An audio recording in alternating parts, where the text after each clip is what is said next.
belo dia você acorda, passa um café e senta para tomar ele tranquilamente enquanto liga o computador para trabalhar. Tenta acessar o sistema da empresa, mas não consegue. Parece que tá fora do ar. Ué, pensa então em ligar para alguém do seu time de tecnologia para perguntar se aconteceu alguma coisa. Quando pega o celular, 15 chamadas perdidas. Alguma coisa aconteceu, alguma coisa ruim. Você liga então pro seu funcionário número 1, aquele braço direito, e ao invés de falar alô, ele fala: fomos atacados. Pegaram todos os dados. Eles querem 500 mil reais. Eles quem? Que dados? Como assim? Do que você está falando? Ransomware, chefe. Conseguiram invadir o nosso servidor, mudaram as senhas, criptografaram os dados e estão pedindo 500 mil reais para devolver tudo. Essa é uma história real de um cliente do meu pai, um frigorífico, e o final dela, infelizmente, não é feliz. Ele não pagou o resgate, que é a recomendação de especialistas e autoridades, perdeu todos os dados e, por um milagre, não quebrou. Ransomware é um tipo de software utilizado por pessoas mal intencionadas para fazer esse sequestro de dados e pedir um resgate. O problema é que na grande maioria das vezes, mesmo você pagando o resgate, você não vai ter esses dados de volta. É um dos ataques cibernéticos mais comuns que existem hoje em dia e você provavelmente já conhece alguma pessoa ou empresa ou já ouviu falar alguém que sofreu esse tipo de ataque. Mas se é tão comum assim, por que essa galera não se protege? Será que é porque é caro? Porque implementar segurança é difícil? Por que tantas empresas ainda subestimam a área de segurança? Hoje a gente vai conversar aqui no meu podcast com um especialista em segurança da informação para tentar desmistificar esse assunto, especialmente para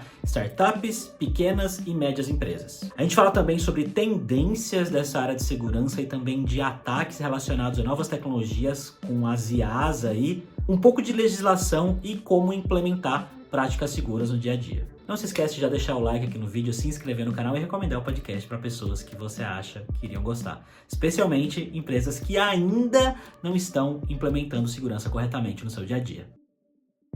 Meu nome é Jefferson, ou mais conhecido aí por Jeff. Eu sou fundador e diretor de operações da Purple Bird Security, mas acima disso, além disso, eu já tenho um tempo de carreira. Eu estou na área de cibersegurança pelo menos aí uns 13 anos, mais ou menos, dedicado à segurança. Tenho mais alguns outros anos aí na área de tecnologia no geral, então eu comecei minha carreira muito focado em rede Cisco, redes, infraestrutura, até efetivamente começar a estudar, focar e migrar para a área de segurança. Tenho passagem por algumas grandes consultorias multinacionais que me trouxeram alguma experiência para estar aqui hoje tocando a empresa, tocando esse sonho, esse propósito, esse projeto. Como que você decidiu começar a estudar mais sobre segurança? Foi uma coisa que você já queria ou foi meio por acaso? Vou falar a verdade, vou dizer que sabe quando você sente que o negócio tá no sangue, né? E foi ali, se não me engano, em meados de 2009, quando eu comecei a faculdade de sistemas de informação. Eu já tinha uma inclinação de falar um pouquinho de controle de acesso, de entender o que seria ou não prejudicial a uma rede corporativa, a rede de uma empresa, entender quais seriam as boas práticas para não causar um prejuízo. E isso foi me despertando um pouquinho da vontade de estudar mais a respeito da segurança. Eu lembro que até quando nós falávamos ali de 2009, a gente não tinha o apelo que nós temos hoje a respeito de cibersegurança. A cibersegurança antigamente era um negócio como basicamente políticas, procedimentos, em alguns casos quando era obrigatório e no máximo ali um firewall, né? Que acho que é o que está na linguagem comum de todo mundo, é um firewall. Bloquear o acesso da galera, né? Exato, né? Bloqueia, libera e pronto. Era basicamente isso a segurança há bons anos atrás. E aí a segurança foi evoluindo ao longo dos anos. Então, desde então eu já tinha ali alguma curiosidade e eu vim estudando, tirando algumas certificações, até efetivamente entrar na área, experimentar e falar, pô, legal, gostei, é o que eu quero fazer da vida. E aí aprofundar um pouquinho mais os estudos ao longo dos últimos anos. E quando foi que você deixou de trabalhar com segurança no seu dia a dia? Deixar naquelas, né? Quando você saiu da vida de CLT, rasgou a CLT e foi ser empreendedor. Cara, essa história, vamos lá, ela começou mais ou menos em 2016, quando eu tive a primeira experiência como PJ puramente. Eu tive uma oportunidade que foi até a época dada por um ex-professor da pós-graduação, né? Até um parênteses, também sou professor, então estou na FIAP aí, lutando aí pela educação e pela formação dos futuros analistas, consultores profissionais de cibersegurança, né, que viram para proteger aí o nosso ambiente tecnológico. Mas essa virada de chave, ela veio ali mais ou menos em 2016, quando eu tive a primeira oportunidade. Até então era puramente uma modalidade PJ. Só que depois que eu migrei, eu acabei voltando a ser CLT, só que eu fiquei com aquele bichinho na cabeça ali, perturbando, né? E se for algo do seu jeito, né? Se for um projeto puramente seu e com um poder maior de impacto, de impactar mais pessoas, impactar mais vidas, mais empresas. Eu fiquei com essa pulguinha atrás da orelha aí por um bom tempo, né? Essa vontade de vou, não vou, tenho coragem, não tenho oportunidade ou não. E desde então eu vim construindo, ainda até então, só mentalmente ali um projeto do que seria uma empresa. E aí migrei para outros CLTs ao longo dos últimos anos, mas efetivamente em 2021 eu de fato decidi fazer essa virada de chave. Obviamente eu me preparei bastante para esse momento e aí eu tomei coragem, tirei o projeto que estava na gaveta, né, um projeto da Purple Bird Security, e coloquei ele para rodar efetivamente. Hoje a minha vida profissional é basicamente dedicada a Purple Bird. Legal. Cara, eu já ouvi muitas histórias de terror relacionadas a empresas que sofreram ataques, que perderam não só dados, mas perderam grana pra caramba. Um cliente do meu pai mesmo recentemente praticamente quebrou depois de um ransomware que ele foi atacado lá. Enfim, e eu imagino que você deva ouvir muitas histórias dessas, né? Deva conviver com muitos casos desses. Queria que você começasse contando algumas histórias, talvez as mais comuns que você vê aí por esse mundão de segurança. Legal. Eu, até curiosamente, nós fechamos o caso essa última semana, né? Então foram algumas noites viradas aí que nós passamos apoiando um ambiente específico. Eu, como Jefferson, aqui trazendo um pouquinho da experiência do time, né, das pessoas que têm me acompanhado nessa jornada, nós atuamos ao longo em diferentes casos nos últimos anos. Desde casos de empresas com ambientes tecnológicos extremamente simples e pequenos que foram atacados, né, em que o que nós vamos chamar aqui de invasor, ele invadiu aquele ambiente, explorou uma vulnerabilidade, conseguiu acesso externo do lado de fora para a rede interna da empresa, conseguiu ali criptografar todos os dados com um chamado ataque de ransomware, né, que foi o que você bem citou. Ao longo desses últimos anos, nós já vimos casos aí de empresas de pequeno porte, né, que de fato foram atacadas, mas eu também já passei por crises de grandes empresas, grandes conglomerados, que tiveram aí faixas de 1.000, 2.000, 3.000 hosts impactados, né? Casos aí de grandes empresas multinacionais com 10.000, 15.000, 20.000 equipamentos parados por conta de um ataque de ransomware. E também nessa linha, muitas empresas que acabam também sofrendo com o que nós chamamos hoje de dupla extorsão. Talvez até para simplificar um pouco como que funciona o ransomware. Uma vez que ele ingressa, que o invasor ingressa no seu ambiente, a sua rede, que ele faz o ataque com sucesso, ele opera nesse chamado dupla extorsão. Ou seja, ele vai te cobrar uma vez para liberar os seus dados, ou seja, para descriptografar tudo que ele criptografou naquele ataque, e uma segunda vez para não publicar os dados da empresa. Ou seja, dentro desse ciclo de ataque, o atacante ele também trabalha muito em uma coisa que nós chamamos de exfiltração de dados, ou simples roubo ou vazamento de dados. Antes de fazer a criptografia, ele faz uma cópia dos seus dados, manda para um ambiente externo, e daqui a pouco, depois que ele criptografar, ele vai dizer o seguinte: o fulano, responsável pela empresa, eu tenho aqui uma cópia dos seus dados. São dados confidenciais, dados de projetos, dados pessoais dos seus funcionários, dados pessoais de fornecedores e parceiros. Se você não quiser que eu vaze esses dados, que eu torne eles públicos e que você acabe sendo punido aí por uma legislação local de privacidade, eu cobro mais tanto. Tudo isso, obviamente, em transação de criptomoeda. Tem um canal específico em que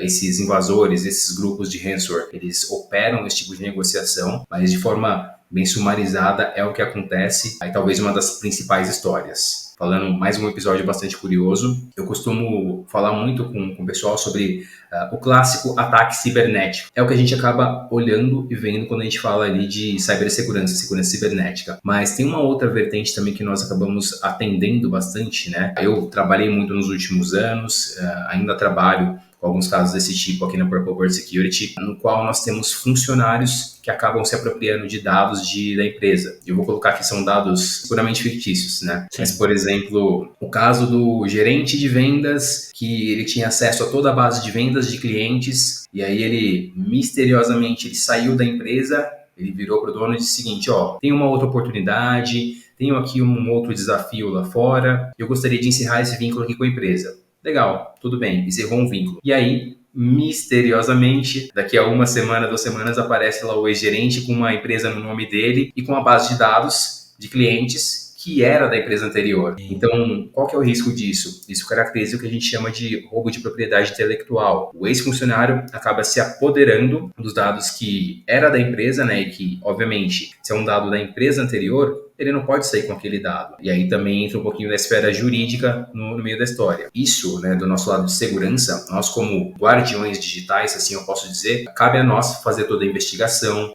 saber se de fato aquele funcionário saiu da empresa com os dados, se ele de repente copiou os dados para o Google Drive dele, para o Dropbox, para algum HD. Então cabe a nós também fazer esse tipo de investigação para que a empresa possa tomar as devidas medidas jurídicas, né? Então, mais um dos casos curiosos aí que a gente acaba atuando também, tanto à frente de ataques cibernéticos quanto essa frente mais de forense corporativa. Cara, e o quão comum são esses casos? Eu escuto com uma frequência razoável, assim, pessoas e empresas que foram atacadas. Você já ficou sem trabalho nesses anos que você tá aí na frente da Purple Bird? Olha, graças a Deus não. tem tido bastante casos. É claro que é um momento de dor para o cliente, né? De novo, a nossa expertise aqui na Purple Bird, apesar de nós atuarmos em uma série de serviços de cibersegurança, a nossa expertise é resposta a incidentes e forense digital. Ou seja, resposta a incidente é quando acontece o incidente por conta de uma violação de segurança e o cliente ele precisa de um apoio, ele precisa de uma ajuda para sair daquela situação incômoda, que é ter o ambiente dele paralisado por conta desse ataque. Tem acontecido com bastante frequência nos últimos anos. Tem muita coisa que fica ali por baixo dos panos, entre aspas, né? Ou seja, tem muito incidente que ocorre e que não é divulgado. A gente acaba vendo muito na mídia grandes casos de grandes empresas. Então, até se o pessoal em algum momento quiser dar uma pesquisada, com certeza vai encontrar muito caso público de grandes multinacionais que foram atacadas por ransomware. Mas tem muita coisa que acontece que fica fora do radar. E é muito desse que está fora do radar, né, que acontece em um número absurdamente alto, que a gente às vezes acaba atuando e dando esse apoio especializado para o cliente, para a empresa em si, para ajudar a empresa a sair dessa situação incômoda. Então, de novo, não só o ataque cibernético, mas também ao longo dos últimos anos a gente tem atuado em diferentes frentes para ajudar as empresas a esclarecer litígios. Eu costumo dizer que no final das contas, e hoje em dia, né, tudo tem se tornado sobre o digital, sobre dados. No nosso lado de segurança, a necessidade de investigação ela não é diferente. Se você tem hoje qualquer necessidade de comprovação ali em cima de um ilícito, de investigar um ilícito, tudo acaba caindo em cima de dados, né? E lá estamos nós como profissionais de segurança para apoiar a parte que necessitar da devida ajuda. E quando você fala de empresas, e até essas empresas que eu perguntei, né, se é muito frequente, se tem sempre muito trabalho para fazer, a gente não está falando só de empresonas que têm milhões e milhares de dados, a gente está falando de empresas de pequeno e médio porte também, né? Estamos falando de empresas de pequeno e médio porte também, né? Às vezes uma startup que acabou de começar o produto dela, foi até um caso que eu tive a oportunidade de atuar há alguns anos, né? Um caso em que a empresa ela simplesmente teve que fechar as portas. Tudo bem que era um projeto, uma startup de uma empresa que tinha ali um bom tempo de mercado, né?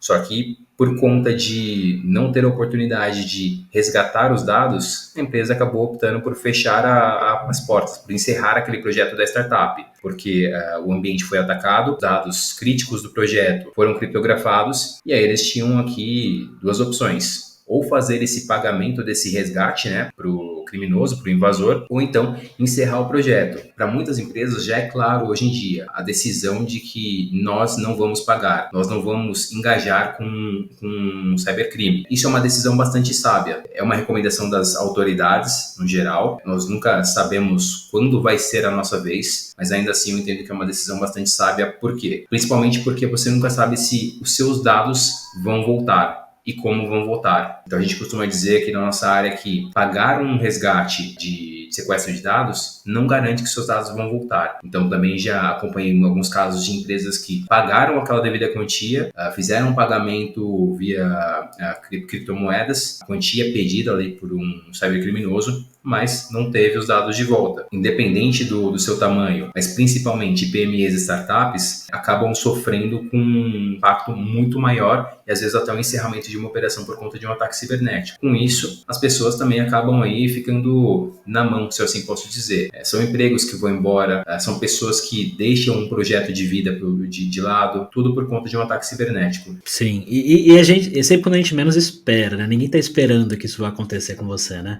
Se é uma coisa tão comum que, em teoria, todo mundo, entre aspas, né, que trabalha com tecnologia ou tá minimamente envolvido nesse universo, sabe que existe, sabe que acontece, por que as empresas não investem em segurança, cara? Por que essas coisas ainda continuam acontecendo? Gabs, eu vou dizer que tem um misto aqui na nossa área que nós chamamos de PPT, né? Não é o PowerPoint, é o nosso acrônimo aqui do Pessoas, Processos e Tecnologia. É uma combinação no final das contas, né? As pessoas sabem, mas não sabem. E tá tudo bem, né? Porque, de repente, o seu dia a dia é trabalhar com desenvolvimento. Obviamente, tem uma série de camadas de segurança, mas você não é um especialista. Acho que a gente tem muita coisa no dia a dia para querer ser especialista. E às vezes você querer ser especialista em um monte de coisa, você não acaba se tornando especialista em nada. Você não consegue dar foco na sua carreira, dar foco no seu dia a dia. Então, eu entendo que isso acontece muito por conta da falta de conhecimento. Eu lembro até de uma das conversas que nós tivemos, né, sobre a questão da bolha, a bolha da segurança contra a bolha da tecnologia. Ao meu redor, eu vejo muita gente falando de segurança, porque segurança é a minha bolha. É diferente de uma pessoa que está em uma área diferente, uma área de processo, por exemplo, uma área puramente ali de desenvolvimento, de frameworks, de linguagens específicas, né? Eu entendo que, de novo, isso acontece muito pela falta de conhecimento, por falta de uma cultura, por falta de estruturar processos adequados para cuidar da segurança e principalmente por falta da tecnologia. É uma tríade, é um conjunto. Então, o investimento para que isso não ocorra, ele precisa ocorrer nessas três colunas, nessas três vertentes, essas três frentes. Eu acho que é o tipo de investimento que muitas empresas talvez não vejam retorno, principalmente startup, empresa que está em começo, que muitas vezes tem dinheiro de VC ou de anjo investido e de investidor e que precisa justificar cada centavinho que é gasto e falar assim, não, segurança não é prioridade agora porque a gente tem que investir em alguma coisa que tenha retorno pra gente poder justificar aqui, né? Eu ouço isso quase toda semana. Não é uma prioridade para nossa empresa porque não tem um retorno imediato. Claro, acho que diferente do produto, né, às vezes você precisa focar no produto e fazer a startup crescer, trazer um retorno. Mas a segurança ela não precisa ser algo exorbitante e ocupar todo o seu orçamento. Você não precisa investir caminhões de dinheiro para ter uma segurança bem feita. Nós temos aí o que nós chamamos de mundo open source, com uma série de soluções muito boas. Obviamente que você necessita do skill necessário, da pessoa necessária, com o conhecimento necessário para gerenciar todo esse parque de soluções. Mas sim, nós temos alternativas justamente para esse início de jornada, principalmente dessas startups e PMEs. Hoje em dia, é claro que tem muitas empresas de segurança com soluções extremamente robustas, mas do outro lado, você também tem empresas e projetos, né, também no open source, que são tão robustos quanto e que vão garantir ali ou vão assegurar uma jornada relativamente mais tranquila. A segurança ela tem que ser feita desde o começo, ela tem que ser parte da sua cultura. É muito mais fácil quando você tem isso desde o começo do que lá na metade do projeto, a hora que o seu projeto estourou, tem um monte de investidor querendo comprar o seu projeto e ali para você virar a chave da cultura se torna um pouco mais complicado, se torna um pouco mais difícil. Então tem que ser desde o começo. Tem uma outra coisa também, que eu acho que tem algumas empresas e pessoas que não priorizam isso não só por grana e por uma questão cultural, mas também porque sentem que, cara, o meu dado não tem valor. Quem que vai roubar essas informações aqui, né? Pra que vão usar isso aqui? Não faz sentido, tá tudo bem. É aquele grande mito, né? Primeiro, eu não tenho o que esconder, minha vida é pública, meus dados são públicos e não é bem assim. O seu dado tem sim valor, o seu dado, a sua informação, tudo que você produz, tudo que a sua empresa produz. O ponto é que a gente só vai de fato descobrir quando aquilo se torna uma dor de cabeça para nós. Imagina amanhã você ter o seu nome utilizado para fazer, exemplo simples, né? Desde você ter o seu nome utilizado para fazer uma compra em um e-commerce que você não fez, você ter o seu CPF negativado por conta de um vazamento de dados. Outros exemplos até um pouco mais simples. Você tem o seu número de telefone vazado e daqui a pouco tem um monte de gente te ligando, te oferecendo um monte de produto que você nunca nem sabe o que é na vida. Então tem uma série de consequências bastante graves ou vazamento de dados. Até casos aí em que a gente fica sabendo aí pela mídia, e até os casos que são tratados aí sob bastante sigilo, de pessoas que são declaradas como mortas, por qualquer que seja o motivo, seja por fraude, sabotagem, seja por alguém que de fato quer causar aquele mal, consegue acesso não autorizado em um determinado sistema e declara a pessoa como morta. Você imagina se amanhã você acorda, você vai lá usar o seu CPF, você tem o seu registro cancelado, como se você não existisse mais para o mundo. Olha, a dor de cabeça que não é isso, para você comprovar que não é isso, eu estou aqui, estou vivo. A gente costuma ignorar, entre aspas, né? A gente não dá a devida atenção enquanto nós não somos impactados de fato. Mas sim, nós podemos ser impactados, pode acontecer a qualquer momento e quando a gente menos espera. Inclusive, eu tô para revisar minhas senhas e revisar todos os meus esquemas de segurança faz um tempo, eu fico adiando isso. Adiando. Ano passado eu fui assaltado em São Paulo num triste episódio que quebraram o vidro do meu carro e levaram meu celular. E assim, a minha sorte, não sei sorte, é que eu não sou doido da segurança, mas eu faço o mínimo, que é two-factor nas coisas, senha forte e tudo mais. E aí no dia eu tava com meu computador no carro, minha esposa tava dirigindo, eu pulei pro banco de trás, já liguei o computador, eu consegui entrar no iCloud e bloquear tudo bem rápido. Desde então eu fico, caramba, eu precisava revisar todo o meu esquema de segurança pra pensar em planos caso isso aconteça, caso me roubem. E assim, pegando esse contexto de ter um plano, de ter um mínimo pra você não se ferrar, literalmente, e levando pro mundo corporativo, existe um mínimo que você recomenda? Tem uma lista de coisas, assim, quando uma empresa conversa com você? O que eu tenho que ter pensando num produto, sei lá, tem um SaaS, usando serviço na nuvem, o que tem de mais moderninho aí? Você consegue recomendar um mínimo para as empresas baseado numa listinha ou depende muito de empresa para empresa? Depende muito de empresa para empresa, de cenário para cenário, mas a gente sempre acaba fazendo um estudo para quem acaba nos procurando, entendendo principalmente quais são os objetivos de negócio. Não sei se feliz ou infelizmente, mas a segurança ela não é uma receitinha de bolo, uma caixinha lá com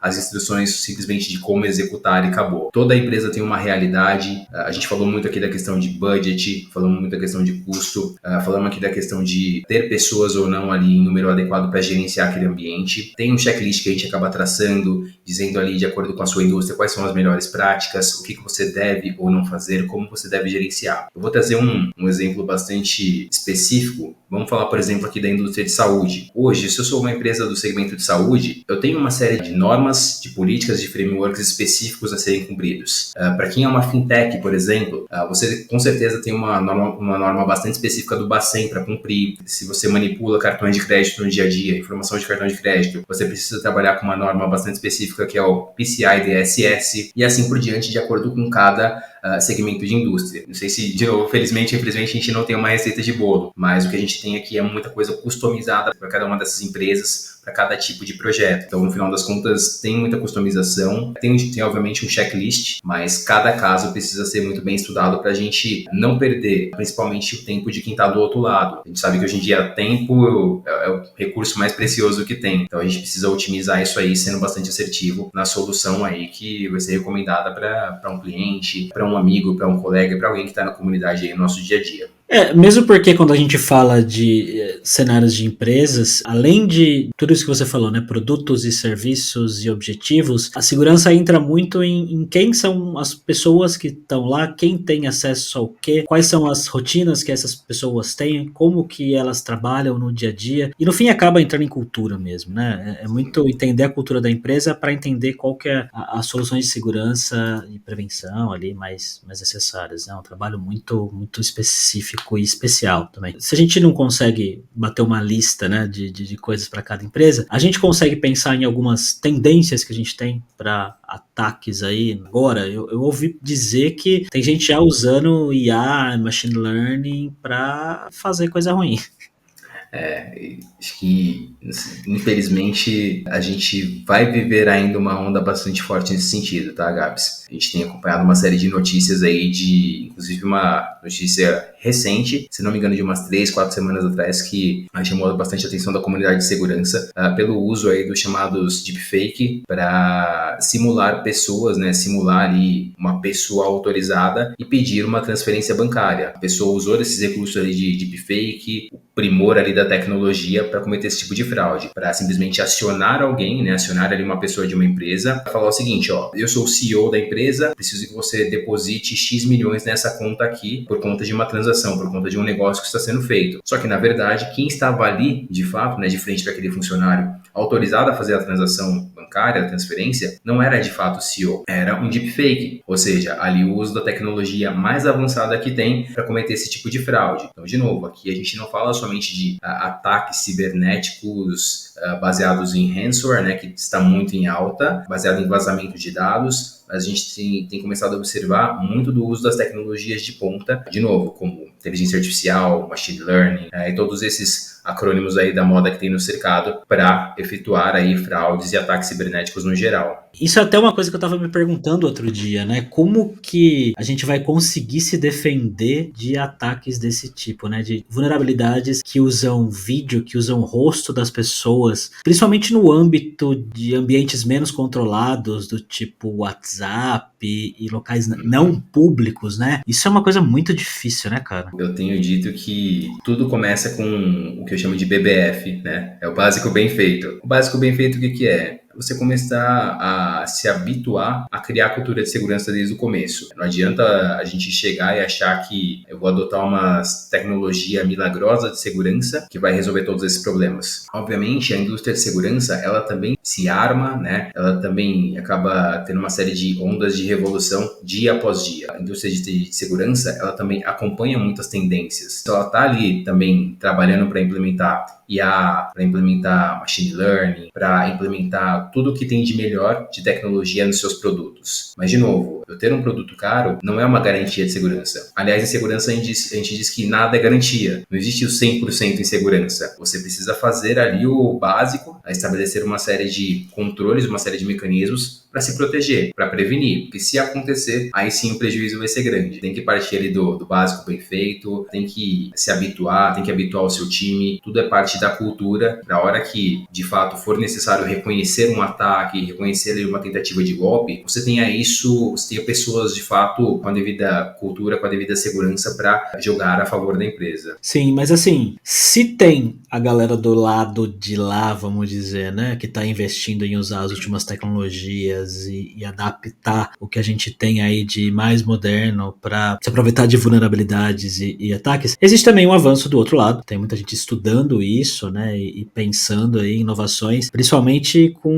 muita coisa do open source, que nem você tinha comentado, né? Então, conta um pouco mais pra gente sobre isso. A gente aqui acaba acompanhando muito da tendência de open source, não só open source, mas também aí grandes projetos que são tocados também por startups, várias startups de segurança. Eu até tive uma experiência no ano passado, foi em agosto. Anualmente tem uma grande conferência chamada Black Hat e também a DEFCON. Então, são duas das principais conferências de cibersegurança que ocorrem anualmente. Eu tive a oportunidade de estar lá no último ano e eu, como parte aí tô me sentindo parte aqui desse mundo de startup, né? Então eu fui ávido entender o que tinha de solução para esse nicho. E nós entendemos que sim, tem muita solução feita por esse nicho, né? Feita por startups para startups. Muita solução compatível com o seu orçamento. Pô, Jeff, mas ainda assim eu não me sinto à vontade para dedicar uma parte do meu orçamento, uma parte da verba para direcionar a cibersegurança. Você vai ter uma série de alternativas no mundo open source. Tem uma série de projetos no open source que permitem você adotar uma camada mínima de segurança. Eu acho que é óbvio também, né, até para que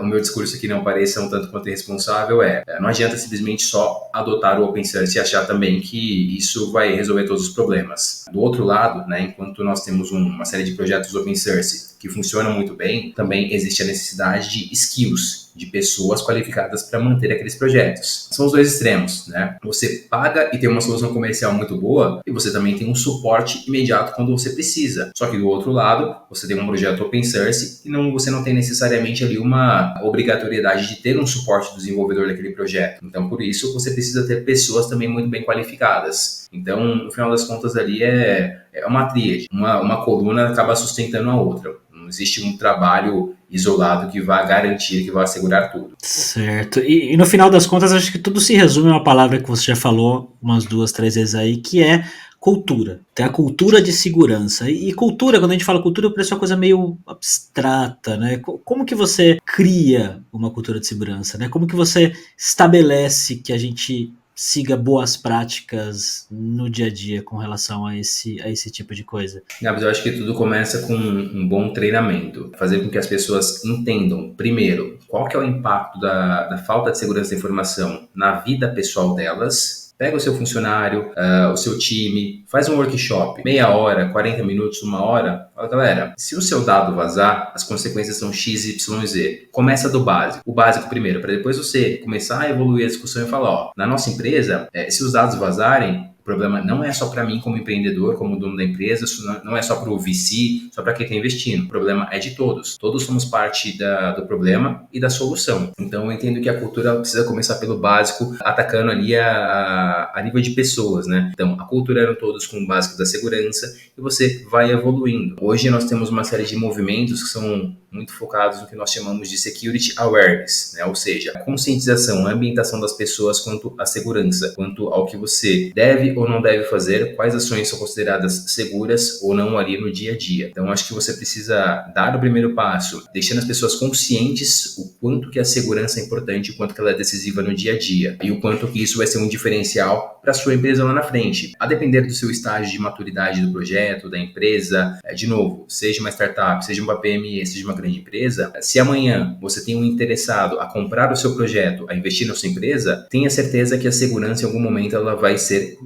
cobrada, ela vai ser exigida. Principalmente se você tem um grande player do outro lado interessado no seu projeto, ele vai te mandar uma lista gigante ali de compliance, né, de conformidade que a gente chama, dizendo o seguinte: o startup, o PME, ou empresa, independente do seu tamanho, você tem uma política de segurança da informação, você tem ali um plano de resposta a incidentes, você tem um plano de controle de vulnerabilidades, então tudo isso acaba sendo cobrado da empresa. Então é mais fácil, até nessa linha de cultura, de começar do início, de fazer o básico bem feito, você começar a fazer tudo isso, aculturar as pessoas, ambientar a todos, e dessa forma, a hora que você for cobrado, né, não só a nível de cobrança, mas a nível de prevenção, você ter tudo isso pronto e evitar aí um incidente, um prejuízo, independente do tamanho que for. Bom, então, no fim das contas, né, Jefferson, não é uma coisa que acontece da noite pro dia. Não adianta alguém um dia chegar e falar: segurança é importante, e a partir de agora nós somos preocupados com segurança e é para todo mundo se preocupar com segurança daqui para frente, hein?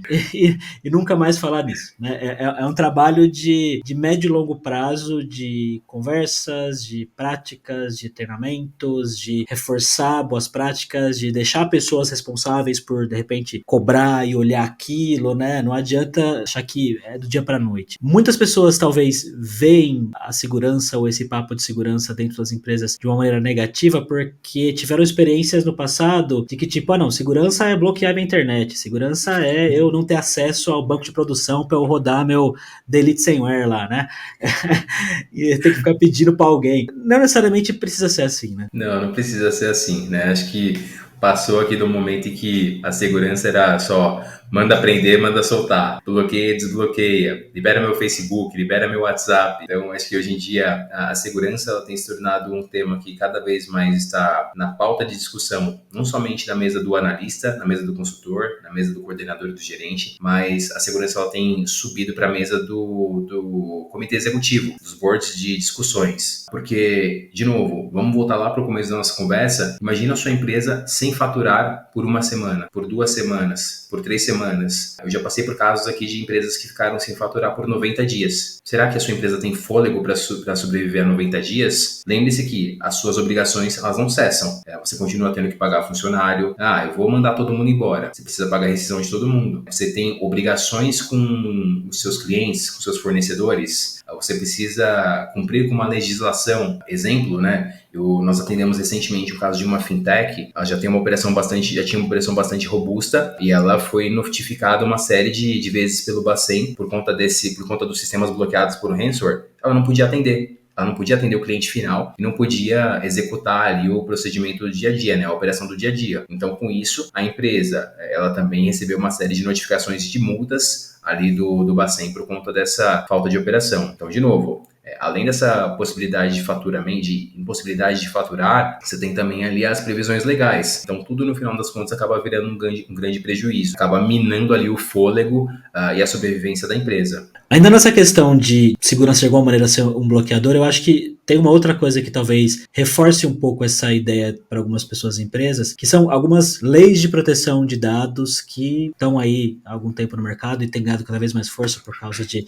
auditorias e, enfim, outras coisas que acontecem dentro das empresas. Acho que se a gente somar a segurança com o LGPD, a gente tem duas coisas que podem ser vistas como bloqueadoras. Então, até onde existe essa intersecção aí das leis de proteção de dados junto com esse preconceito em cima de segurança ser o bloqueador, cara? Eu vejo que, às vezes, as pessoas, por receberem ali uma demanda, às vezes por força, por conta da lei, o pessoal acaba ficando um pouco desconfortável em fazer as coisas ali por obrigação, entre aspas. Mas a verdade é que essa intersecção de lei, de LGPD com segurança, ela veio para somar. Ela veio para ser um negócio positivo e para ajudar as empresas de fato. Empresas e pessoas. Então, a gente vê a LGPD que ela vem desde 2018, né, quando ela foi oficialmente apresentada aqui para o mercado, em que muitos por muito tempo ficaram naquela máxima de não vai pegar, não vai dar certo, vai, não vai. Nós já estamos fazendo aí quase 6 anos de LGPD e ela tem se provado aí como um tema extremamente importante. Muitas empresas que têm corrido atrás para se adequar, algumas empresas ainda que não têm feito a sua lição de casa, mas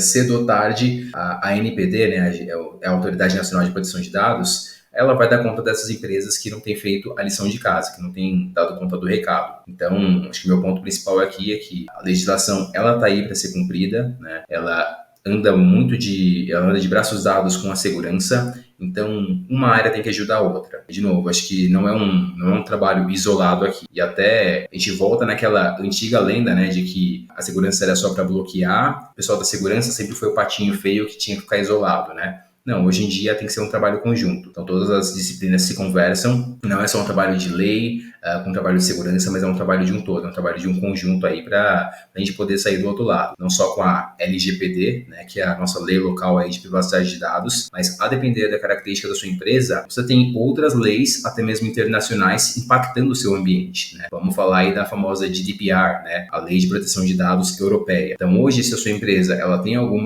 tipo de tratamento de dados de um cidadão europeu, você, de alguma forma, tem que estar adequado à GDPR. E a mesma coisa com outras legislações aí, a depender do tipo de dado que você trata. Então, é necessário a ajuda do time de segurança, é necessário que os times trabalhem de forma conjunta. Não é à toa que a gente tem visto cada vez mais muitos juristas, né, pessoas com conhecimento de lei, migrando, né, e fazendo parceria com a área da segurança. Eu acho que eu posso ser considerado um dos chamados patinho feio aqui, né? Eu acabei me aventurando aí nos últimos 5 anos e tenho um bacharel em Direito, além de todo o conhecimento aí, toda a carreira traçada em segurança. Eu acabei me aventurando, mas além de, acima de ser uma aventura, eu entendi que sim, que as áreas casam muito bem e que o direito como um todo ele vai estar cada vez mais na mesa de discussão aí da tecnologia. Você falou que você se aventurou, né, nessa área e eu imagino que seja uma aventura mesmo porque é um trabalho que, além de você estar muito nessas situações que deve ser meio adrenalina, né, de ter que resolver, de gente desesperada, de casa caindo, tem o outro lado, que é quando não aconteceu nada ainda, que é de convencer, de conversar, de conscientizar, de explicar.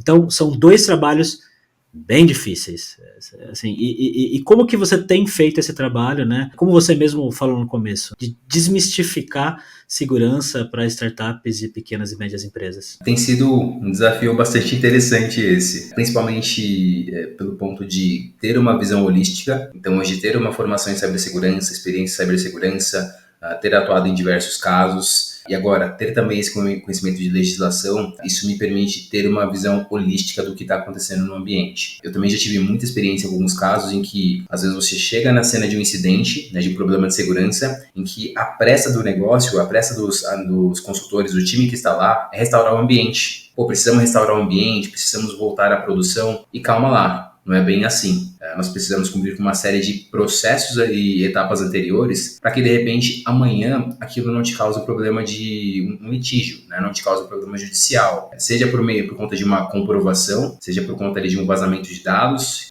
seja por conta de qualquer outra obrigação legal que você tenha que cumprir com o mercado, né? Então, acho que essa intersecção, esse desafio como um todo tem sido bastante positivo, né? De novo, desafiador, mas tem sido uma jornada bastante positiva no sentido de casar os dois conhecimentos. Legal, cara. E para quem tá ouvindo a gente nesse momento, vendo a gente, quem que pode entrar em contato com você? É gente só que tá sendo atacado agora? Ou se alguém começar a implementar práticas de segurança, quiser ver como é que tá, fazer um check-up, tipo, levar no mecânico, vem aqui na minha empresa, vê como é que tá, você faz esse trabalho? Legal, Gabs. Eu vou usar aqui do meu espaço, da minha palavra, para colocar a versão das duas pessoas, né? Acho que o Jefferson, que está nesse projeto, nessa luta diária de construir aqui a Purple Bird, de fazer esse sonho, esse propósito acontecer. Acho que, óbvio, contem conosco, contem com a empresa, se for alguma coisa que a gente pode ajudar no dia a dia. Apesar de sermos muito focados em resposta a incidentes e forense digital, nós temos um leque bastante amplo aí de serviços de segurança para atender a empresa, independente do seu tamanho, independente do seu nicho, independente do seu nível. Nós sim temos uma série de soluções para ajudar e apoiar as empresas que precisam efetivamente de ajuda, né? Mas do outro lado aqui também uso o espaço da minha fala para falar muito do Jefferson Comunidade. Então, eu já estou na área de segurança há um bom tempo, eu sou uma pessoa muito de comunidade, então, quer me encontrar, eu estarei em algum evento de segurança. Seja como speaker, seja como participante, estarei lá expondo alguma coisa. O pessoal que quiser também me alcançar no LinkedIn, eu sou uma pessoa bastante acessível. Manda sua dúvida lá no inbox, entre em contato, eu não deixo ninguém sem resposta, né? Claro que por conta do dia a dia a gente acaba às vezes atrasando um pouquinho no retorno, mas eu sempre atendi todo mundo, seja você um estudante, seja você um empresário, seja você um analista, precisa de ajuda? Claro que nós temos um projeto em andamento, né, da empresa, mas não só pela relação comercial, eu sempre ajudei muito todo mundo que estava na comunidade. No passado, eu usei muito desse apelo de comunidade para evoluir, para estudar, para obter muito conhecimento, mas acho que hoje em dia eu tenho muito do papel do que nós chamamos de give back, né, ou seja, devolver também para a comunidade muito do que eu peguei emprestado. Se você gostou do vídeo e assistiu até aqui, vou deixar uma palavra mágica para você comentar aqui no final. Comenta, sei lá, pamonha aqui, que eu vou saber que você assistiu até o fim. Eu te agradeço muito, de verdade, por estar aqui até agora, por valorizar o meu trabalho. Se você puder, dá 5 estrelas pro podcast Olá Gabs lá no Spotify, me ajuda bastante, tá? Além de se inscrever aqui, compartilhar e tudo mais. Te vejo em breve, jovem. Tchau!